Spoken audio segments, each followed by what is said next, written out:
மதமாற்றம் என்பது தானாகவே பட்டியல் சாதி நிலையை மாற்றுவதில்லை என்று நீதிமன்றம் தீர்ப்பளிக்கிறது. நாம் உள்நோக்கத்தை ஆராய வேண்டும்.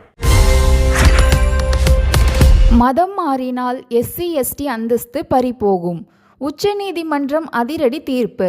இந்து, சீக்கியர் அல்லது பௌத்த மதத்தை தவிர பிற மதத்துக்கு மாறியவர்கள் பட்டியலின அந்தஸ்தை உடனடியாக இழப்பர் என உச்சநீதிமன்றம் அதிரடியாக தீர்ப்பு வழங்கியுள்ளது.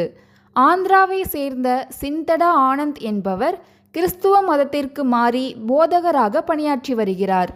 ஜாதி ரீதியில் துன்புறுத்துவதாக கூறி ராமி ரெட்டி என்பவர் மீது SC/ST வன்கொடுமை தடுப்பு சட்டத்தின் கீழ் நடவடிக்கை எடுக்க கோரி வழக்கு தொடர்ந்தார்.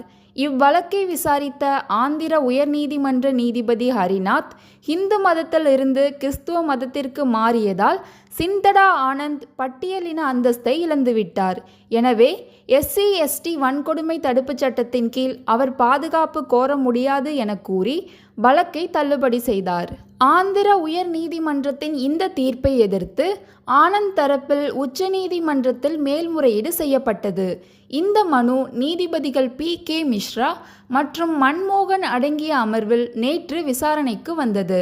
அப்போது ஆந்திர உயர் நீதிமன்றத்தின் உத்தரவை உறுதி செய்து நீதிபதிகள் தீர்ப்பளித்தனர். இது தொடர்பாக அவர்கள் பிறப்பித்த உத்தரவு, ஹிந்து, சீக்கியர் அல்லது பௌத்தம் தவிர பிற மதத்தினர் பட்டியலின அந்தஸ்து கோர முடியாது. மதமாற்றத்திற்கு பிறகு பட்டியல் சாதி அந்தஸ்து தொடர்பான வாதங்களை நீதிமன்றம் கவனமாக பரிசீலனை செய்தது. இந்த விஷயத்தில் விரிவான ஆய்வு தேவை. வேறு மதத்திற்கு மாறும்போது அதுவரை அனுபவித்து வந்த பட்டியலின அந்தஸ்தை அவர்கள் உடனடியாக இழப்பர். கடந்த 1950 பட்டியலின வகுப்பு தொடர்பான அரசியல் சாசன உத்தரவில் இது பற்றி தெளிவாக குறிப்பிடப்பட்டுள்ளது.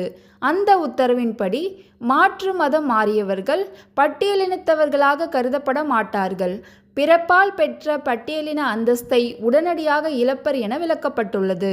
ஒரு நபர் பிற மதத்தை பின்பற்றும் அதே சமயத்தில் பட்டியலின சலுகைகளையும் கோர முடியாது. அந்தஸ்து ரத்தாவதால் அரசியல் சாசனத்தின் கீழ் பட்டியலினத்தவருக்கு வழங்கப்படும் எந்த சலுகையையும் அவர் அனுபவிக்க முடியாது. அந்த வகையில் கிறிஸ்துவராக மதம் மாறிய சிந்தடா ஆனந்த் SC/ST வன்கொடுமை தடுப்பு சட்டத்தின் கீழ் பாதுகாப்பு வழங்கும்படி கோர முடியாது என நீதிபதிகள் உத்தரவிட்டனர்.